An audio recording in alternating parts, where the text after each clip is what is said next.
Imagine uma viagem ao futuro, com elementos high-tech, mas ao mesmo tempo com um toque de ancestralidade. Assim, nós podemos entender o afrofuturismo.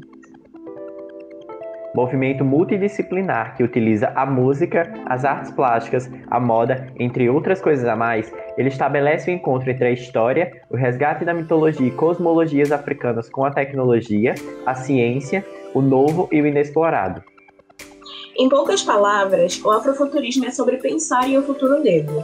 É a criação presente de um futuro onde a ancestralidade e as tecnologias negras não foram esquecidas. E aí, ficou curioso? Então vem com a gente porque é hora de saber ciência.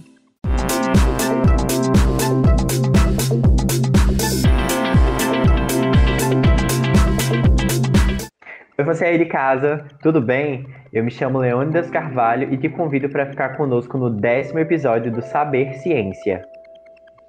Oi, gente! Eu sou a Imera Araújo. E aí, bora? No episódio de hoje, nós vamos falar sobre o presente, porque para imaginar um futuro, precisamos olhar para o agora. Para imaginarmos um futuro negro, precisamos plantar um presente negro. E para conversar conosco sobre o assunto, trouxemos parte da equipe de um projeto de pesquisa aqui da UFRN que se propõe a buscar, catalogar e mapear fotógrafos negros do Brasil, o projeto Olhos Negros. E eles produziram recentemente um artigo publicado no portal Nossa Ciência, que aborda moda e representatividade a partir da cantora, compositora, atriz e empresária Rihanna, e a sua revolução afrofuturista na indústria da beleza.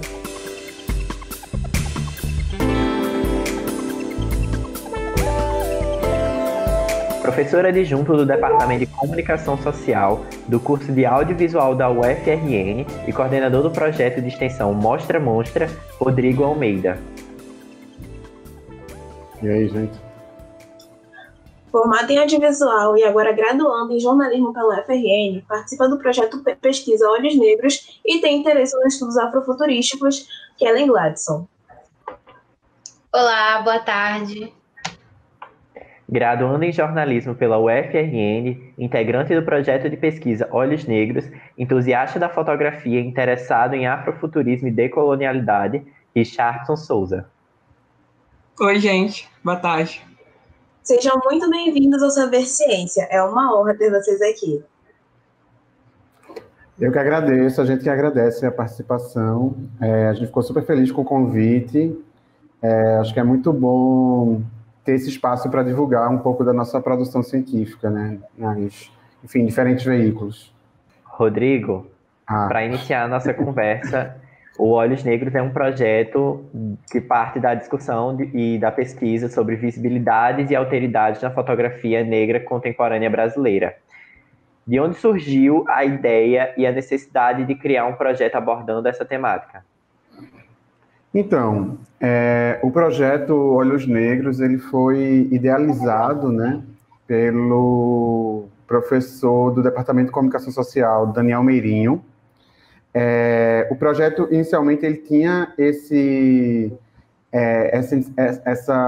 objetivo de fazer um grande mapeamento, né, de fotógrafos negros brasileiros, especialmente que trabalhassem dentro do campo da fotografia autoral, né. Esse seria o primeiro passo, né, fazer um grande mapeamento para, a partir daí, a gente começar a desenvolver uma análise para entender o que é que essas pessoas estavam produzindo em termos de fotografia, né? O projeto ele é bem recente ainda, né? Ele vai completar 6 meses, agora em dezembro de 2020. A gente ainda está, digamos assim, na primeira fase do projeto, né, da pesquisa, que seria esse mapeamento geral. A gente está fazendo esse mapeamento através de um formulário que a gente desenvolveu nos últimos meses e, na verdade, a gente está recebendo muito material, né? E, a partir disso, a gente criou um perfil no Instagram, onde a gente vem alimentando, geralmente, com postagens sobre os fotógrafos e fotógrafas, mas também a gente começou a ampliar um pouco esse mapeamento para também trabalhar, entender o que os curadores negros também estavam ligados à área de fotografia e das artes de forma geral, estavam propondo enquanto projeto curatorial. Além disso, também coletivos negros, de forma geral, de fotografia, e qual a atuação que eles estavam tendo. E também estamos fazendo uma divulgação, uma espécie de TBT, que é para, enfim, divulgar produções fotográficas de fotógrafos negros de diferentes épocas e lugares, né? Pensando também em estabelecer algumas pontes possíveis entre essa produção fotográfica autoral no Brasil com uma produção que é feita em outros lugares do mundo e em outras épocas, especialmente, né?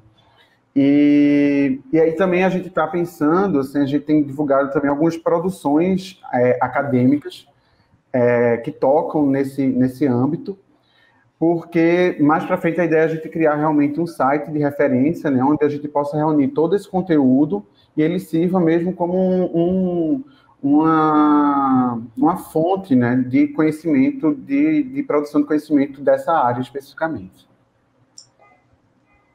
E vocês recentemente escreveram um artigo, né? Que o artigo é Moda e Representatividade, Rihanna e sua revolução afrofuturista na indústria da beleza, que fala um pouco sobre o abordado socialmente, especialmente dentro dos portões da universidade. Por que utilizar um ícone da cultura pop como a cantora e empresária Rihanna e o mundo da moda? A ideia inicial que eu tive era falar sobre Black King, que é o filme da Beyoncé, para o álbum dela chamado The Gift. E a ideia inicial era falar sobre gênero, sexualidade, porque eu, né, pelo menos estava sentindo que dentro dessas discussões de afrofabulação e de afrofuturismo, todas essas ideias e essas histórias estavam sendo muito pautadas dentro da heterossexualidade, normatividade de gênero. Só que o filme da Beyoncé já estava sendo muito comentado. Teve um artigo da Folha de São Paulo que gerou uma polêmica muito grande. Então, Kellen, né, me sugeriu, ela achou melhor que a gente não falasse sobre esse tema, que a gente buscasse outro tema, porque isso já estava sendo debatido a quase exaustão. E aí foi que ela trouxe a Rihanna, trouxe a ideia da gente falar da Rihanna, sobre as marcas da Rihanna e sobre o Savage X Fenty, que é o show, né, que ela lançou tem poucos meses, acho, tem menos de 3 meses, na Amazon Prime, que é o lançamento da última coleção dela na linha de lingeries. Falar da Rihanna, eu percebi que envolveria tudo que Richardson tinha sugerido, né? Então a gente pensou em debater a indústria que ela está construindo, não apenas com produtos de cosméticos, maquiagens, mas também a desconstrução do padrão de beleza que ela colocou, inclusive nesse show que ele citou, porque esse show meio que desbancou outra empresa, né, outra indústria de moda de lingerie, que é muito conhecida nos Estados Unidos e no mundo, que é a Victoria's Secret. Eles ficaram um pouco estremecidos porque eram conhecidos por trazer modelos super magras, magérrimas e tal, aquele bem padrão mesmo, europeu. E aí a Rihanna, ela trouxe algo totalmente novo, né, totalmente diferente do que era comum. Ela trouxe corpos normais, com uma paleta de cores grandiosa, né? Porque a gente se sente representado. Quando ela não colocou só pessoas negras, inclusive, mas ela colocou uma paleta de cores de pessoas que você via ali que ela não estava interessada em mostrar pessoas perfeitas, mas pessoas pessoas comuns que ela queria que usassem as lingeries dela, as maquiagens dela, que também tem uma paleta de cores incrível, assim, para peles negras, que tem tons e sobretons que se encaixam na nossa pele, e isso a gente não via na indústria cosmética também. E é isso, eu acho que a gente pensou em falar na Rihanna, porque quando a gente fala de afrofuturismo, a gente não fala só de fabulação, a gente fala nessa reinvenção, assim, de mundo, para que a gente não esteja apenas sendo protagonista de alguma coisa que um branco produz. Não é que a gente queira fazer parte de algo que alguém pensou, algum branco que está ali na indústria no topo, pensou e colocou a gente, como por exemplo, na Victoria's Secret, que existiam mulheres negras, mas ainda assim elas eram mulheres padrões.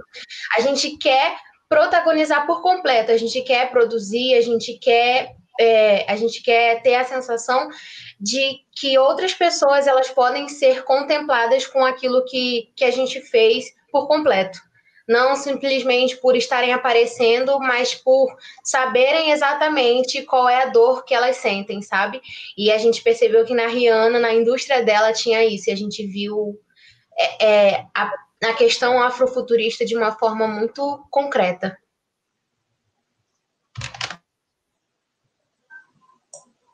Acho que uma das principais diferenças entre os dois é que eu particularmente acompanho na minha vida pessoal a Rihanna, mas a partir da foto que vocês colocaram no artigo que vocês escreveram é muito interessante porque ela não colocou a diversidade como algo que ela quer apenas vender. É realmente diverso. Eles não colocaram, normalmente nesses desfiles da Victoria's Secret, eles colocam, sei lá, algumas pessoas negras para falar que não são racistas. Mas nesse desfile da Rihanna, eram várias pessoas negras, não era sobre apenas mostrar que, olha, eu não sou racista, eu sou diverso, existe diversidade no mundo, e eu tô aqui para mostrar isso, essa é a minha real identidade. Isso é muito legal. É interessante que durante a pesquisa, né, a gente teve que pesquisar bastante.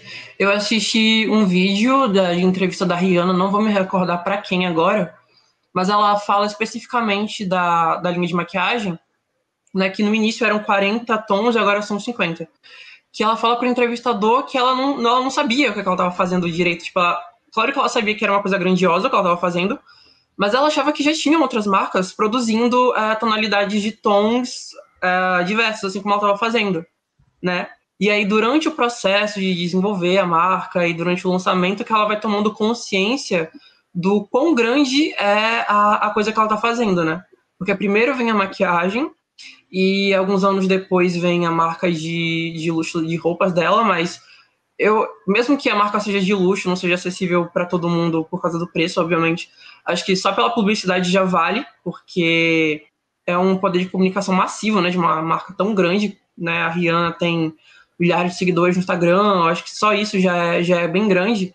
E depois com o lançamento da marca de lingeries, que aí com os desfiles que a gente toma, acho que o espanto vem mesmo com o desfile, porque o formato é completamente diferente, né? Tem performances de dança extremamente elaboradas, né? Tipo aquelas pessoas fazendo passos dificílimos usando lingerie, né? Que tipo, prova que a roupa é funcional, que a roupa é confortável. Dessa segunda edição, né? Que tem 2 anos que está sendo realizado, tem uma cena específica que é com a Lizzo, que é uma cantora de pop, de R&B, que a Lizzo é uma mulher gorda, uma mulher verdadeiramente gorda, não plus size ou sei lá, plus size é o termo que a moda usa para falar de pessoas que vai ser acima de 44, né? A Lizzo, ela é gorda de verdade, tipo, ela tem barriga, ela tem seios grandes, e tem uma cena em que ela dança para si mesma na frente do espelho, vestindo lingerie. Eu acho que aquilo é muito simbólico, porque em que outro lugar a gente já viu isso antes, sabe? De uma mulher gorda se ver como bonita e ser realmente bonita, sabe? Não estar ali para cumprir uma cota, mas estar ali realmente tomando um lugar que, de certa forma, é seu direito, que nunca foi dado a ela, sabe? De se sentir bonita, de se sentir representada. Rodrigo, o convite do projeto Olhos Negros para você se direcionou por você já ter um projeto de extensão chamado Mostra Monstra e ter ofertado cursos sobre afrofuturismo e por já falar sobre afrofuturismo dentro da universidade. Eu queria saber o que é o afrofuturismo e como abrir espaço dentro das artes e dentro das ciências humanas da universidade para abordar tal assunto.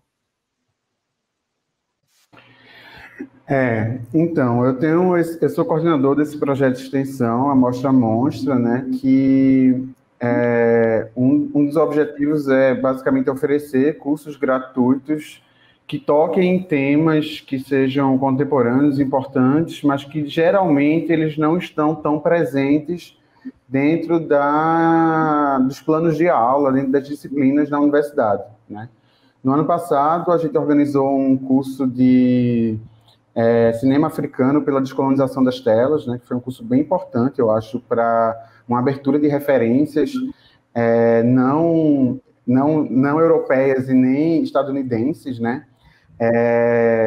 E aí, esse ano, eu convidei a Kênia Freitas, né, que eu acho que eu consideraria talvez uma das grandes especialistas sobre afrofuturismo aqui no Brasil atualmente, para ministrar um curso sobre afrofuturismo, né? Esse curso aconteceu em agosto desse ano, de maneira remota. Foi um sucesso total, assim, teve uma procura enorme, inclusive nem deu assim para todo mundo, porque a gente teve que limitar a quantidade de vagas. A gente ampliou muito para mais de 100 e tantas pessoas, mas a gente teve também que limitar um pouco. E basicamente é isso, assim, eu estava dentro desse contexto de organização de alguns cursos, então o Daniel ele me convidou para participar do projeto, para levar, digamos, esse olhar afrofuturista para o projeto Olhos Negros, né? O afrofuturismo, ele é nomeado, assim, como afrofuturismo, na década de 90, né, a partir de um texto do Mark Derry, que se chama Black to the Future, que esse texto é meio que um texto inicial que, digamos assim, demarca o nascimento dessa estética, que seria a ideia de você pensar futuros a partir de experiências negras, né? Só que aí dentro dessa ideia de você pensar futuros, existem muitas possibilidades também, né? Tanto que chega a se falar de afropessimismo, quando se vai trabalhar no campo mais da distopia, ou afro-otimismo, quando se vai trabalhar mais no campo da utopia, né? Mas mais do que isso, acho que os estudos do afrofuturismo, ele também fazem tanto um olhar retrospectivo, né? Porque não necessariamente só porque o termo tenha nascido no final do século XX, não quer dizer que antes disso não existiam pessoas negras imaginando futuros possíveis, né? Ou seja, há um olhar também retrospectivo para saber quem antes do próprio afrofuturismo já estava tendo um olhar afrofuturista sobre o mundo, né? Assim como pensar quem são essas pessoas que estão adentrando essa estética no contemporâneo, né? E aí, dentro dessa perspectiva contemporânea, a gente pode pensar tanto, assim, por exemplo, a Rihanna, a gente pode pensar o afrofuturismo em diversas áreas, né? Claro que sempre vai estar dialogando um tanto com alguns gêneros já canônicos, né? Como a ficção científica, por exemplo, mas eu acho que existe, digamos assim, uma possibilidade de abertura para também o campo da fantasia, né? O campo da afrofabulação de uma maneira geral, assim como para a gente entender quais são as experiências no agora, né? No presente, e aí eu acho que o exemplo da Rihanna cabe muito bem, estão se propondo a transformar o mundo que a gente vive hoje para talvez o mundo do futuro seja diferente, entende? Então, existem vários caminhos possíveis em relação ao afrofuturismo. Eu acho que ainda é um tema que ainda não está tão presente, eu diria, nas aulas, né, nas disciplinas de forma geral, mas é um debate super atual, que, assim, de fato, tem crescido bastante, não só aqui no Brasil, como no mundo, né? Exatamente, como você acabou de falar, Rodrigo, esse assunto não é algo tão debatido nas universidades, nas salas de aulas, mas para você, como é que o afrofuturismo pode ajudar na decolonialidade das universidades? Boa. Então, voltando a uma outra questão em relação ao texto, né?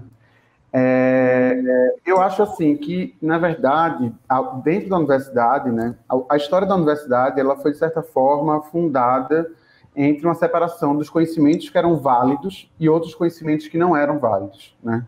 E eu acho que o projeto decolonial, assim, em termos acadêmicos mesmo, para além de, não é nem necessariamente negar os conhecimentos que já estão na universidade, mas é abrir espaço mesmo para uma série de outros conhecimentos e de outras pessoas que estão trazendo outras perspectivas para dentro desse espaço, né? Esse espaço que que construiu, digamos assim, sua história tradicionalmente a partir da exclusão de muitas pessoas, né? E aí eu acho que o que a gente vem experienciando aqui no Brasil nos últimos 15 anos é a entrada de novos atores sociais, né, dentro da universidade.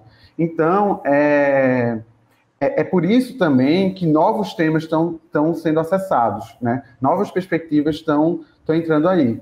E aí eu acho que o afrofuturismo, ele se alinha, digamos assim, como uma dessas novas perspectivas, né? De pensar, assim, a universidade, por exemplo, de quando eu cursei a graduação, ela tinha uma paleta de cores muito mais limitada do que ela tem hoje, né? Assim, a universidade de hoje, eu percebo ela muito mais diversa do que há, digamos, 15, 20 anos atrás, né? E aí eu acho que o afrofuturismo ele vem como uma ferramenta mesmo, né, para a gente trabalhar uma desconstrução e uma reconstrução desse espaço tão importante, né, que é a universidade, que é um espaço que tem que ser mais ocupado, mas que ele precisa passar por mudanças, né? Eu acho que o Rodrigo já disse tudo. O afrofuturismo ainda é um tabu para mim, né? Muito grande. Eu converso com algumas pessoas fora da universidade sobre isso e elas não têm nem noção do que se trata, sabe? É um nome muito estranho. Então, eu acho que projetos como esse servem para quebrar muitos muros, né? Que nós temos aí ainda com relação à sociedade, com relação a racismo, com relação a preconceito. Eu acho que se a melhor forma de destruir o racismo é educando que a gente apresente o afrofuturismo para eles, entendeu? O projeto ele é bem recente e tem apenas alguns meses funcionando oficialmente com esse objetivo de catalogar, de mapear, de difundir e pesquisar, que o Rodrigo já mencionou. Tem perfis de diversos profissionais da área de fotografia de todo o Brasil, e o que eu queria saber é como foi divulgar o projeto, como é divulgar o projeto, já receber respostas, toda essa participação a nível nacional, porque não é algo só estadual, não é algo só regional a nível da região metropolitana de Natal, mas sim numa área nacional. E eu queria saber como é receber as respostas e produzir esses perfis. Eu acho que esse contato com os artistas, né, do Brasil inteiro é muito bacana porque a gente acaba construindo uma rede de apoio, né? Eu pude participar desse evento com o Quênia e eu via o depoimento de alguns deles, é muito bacana ver eles se sentindo abraçados, eles se sentindo vistos, porque existem muitos fotógrafos e fotógrafas negros que eles vêm de outra profissão, aí eles não têm apoio, são fotógrafos independentes, e até construir uma profissão sólida, sabe? Sem apoio é muito complicado. Então, eu achei que o projeto, ele ajuda muito nesse sentido, para que as pessoas elas possam ser vistas, sabe? A gente está aqui, mas aí a gente conhece fotógrafos de Salvador, do Maranhão, do Rio de Janeiro, enfim, são pessoas que são super talentosas que talvez a gente nunca conheceria se não fosse pelo projeto. Eu acho que o mais bacana tem sido isso. E a gente está chegando, infelizmente, ao final da nossa entrevista. E como a pergunta final, eu queria que vocês falassem um pouco mais sobre como é analisar e pesquisar assuntos que não são tão vistos no meio acadêmico. Quero dizer, trazê-los para o debate nesses espaços tão tradicionais. Eu acho que é como o Richardson falou, é prazeroso demais a gente poder falar sobre um tema que contemple a gente, né? Que a gente possa aprender mais, a gente possa absorver mais. É algo que não é maçante, que não é cansativo. Você fica ansioso pelos próximos encontros. A gente deu um tempinho para férias agora, mas se continuasse também, eu acho que seria interessante, porque a gente consegue aprender mais. Eu acho que nos nossos debates, né, a gente aprende muito sobre a nossa ancestralidade também. E aí a gente enriquece a nossa história e a gente consegue ter mais argumentos para falar sobre quem nós somos, para falar sobre nós, para ensinar, como eu falei, né? E não viver só de ensinar, educar, mas para ter as nossas raízes assim firmes. Eu acho que é muito interessante isso, principalmente para construir um futuro, né? Porque não dá para a gente construir um futuro se a gente não entendeu o que veio antes. Então, eu acho que é muito bacana a gente debater temas como esse. Então, o artigo que foi escrito pelo Richardson e pela Kellen, né, foi um convite que veio de um outro projeto de pesquisa que eu participo, né, que é o DESCOM, que é coordenado pelo professor Antonino Condorelli, que é um projeto de pesquisa que tem uma pegada muito de realmente descolonizar as referências acadêmicas da área de comunicação, né, de uma forma geral. Não só referências, como práticas também. E aí esse projeto de pesquisa, ele é responsável por manter uma coluna chamada Diversidades, que é uma coluna que está no portal Nossa Ciência, né?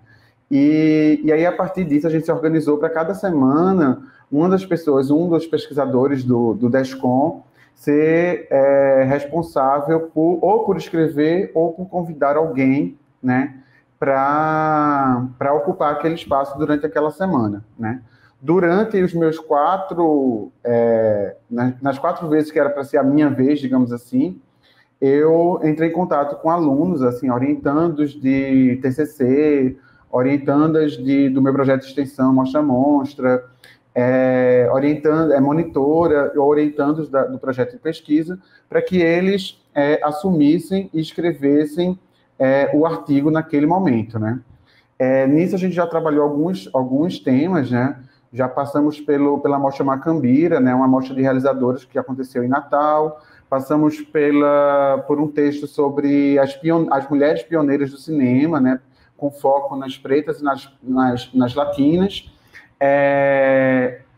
Passamos também por um texto que dialogava sobre a situação da mãe solteira a partir de 2 filmes, né? O Céu de Sueli e o Café com Canela. E agora, né, mais recentemente, o texto do Richardson e da Kelly sobre moda e representatividade a partir dessa perspectiva afrofuturista, né? Eu acho que, na minha, assim, de certa forma, eu, enquanto professor, eu tenho estimulado muito que a gente leve para a sociedade, digamos assim, as coisas que a gente está pensando e produzindo dentro da sala de aula, assim. Isso, por um lado, eu acho que é super importante para os alunos também se jogarem no mundo, digamos assim, perder um pouco do receio, né, de mostrarem as coisas que estão fazendo, né? Assim como é importante para a universidade entender que, na verdade, a universidade é um espaço de produção de muitas coisas, né? E aí eu acho que quando a gente devolve, mostra isso para a sociedade, seja no campo artístico, seja no campo de produção acadêmica, seja no campo técnico, eu acho que isso é fundamental para que esse diálogo, né, entre universidade e sociedade, que é um diálogo fundamental, seja reafirmado, né? E aí eu acho que ambos os projetos de pesquisa, tanto os Olhos Negros como o DESCOM, né, eles têm um papel enorme, assim, eu acho que em pensar, né, eu diria, tanto para a gente poder pensar novos caminhos para o futuro da universidade, né, pensar novas pontes entre universidade e sociedade, mas eu acho que também tem essa pegada de, como a Kelly já tinha falado, né, de fortalecer uma rede das pessoas que estão nessa luta, digamos assim, né? Eu acho que é uma luta que é necessário também estabelecer muitas alianças, assim. Eu acho que quanto mais essa luta ela se fortalece em rede, mais força a gente tem para fazer essa transformação acontecer de fato. Saber Ciência de hoje está acabando por aqui. Nós queremos agradecer ao professor do Departamento de Comunicação Social e do curso de Audiovisual da UFRN, Rodrigo Almeida, e aos graduandos em jornalismo, Kellen Gladson e Richardson Souza. E eu queria agradecer a participação de vocês e dizer que vocês podem ler o artigo e acompanhar mais do projeto no Instagram, @projeto.olhosnegros. É isso, gente. Tchau. Obrigado, gente. Tchau. Valeu, gente. Este episódio do Saber Ciência termina por aqui, mas ele continua no canal do YouTube da TV1RN. Você pode acompanhar a gente pelo podcast. É só buscar por Saber Ciência na sua plataforma preferida e ouvir os nossos episódios na hora que você quiser.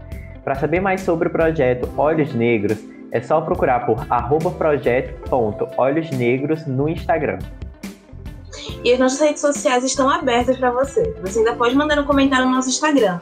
O meu, por exemplo, é @aime.u.deus. O meu é @carvalholeo_. Aproveite para também seguir nosso parceiro Sala de Ciência no Twitter e no Instagram. É o @SCIUFRN.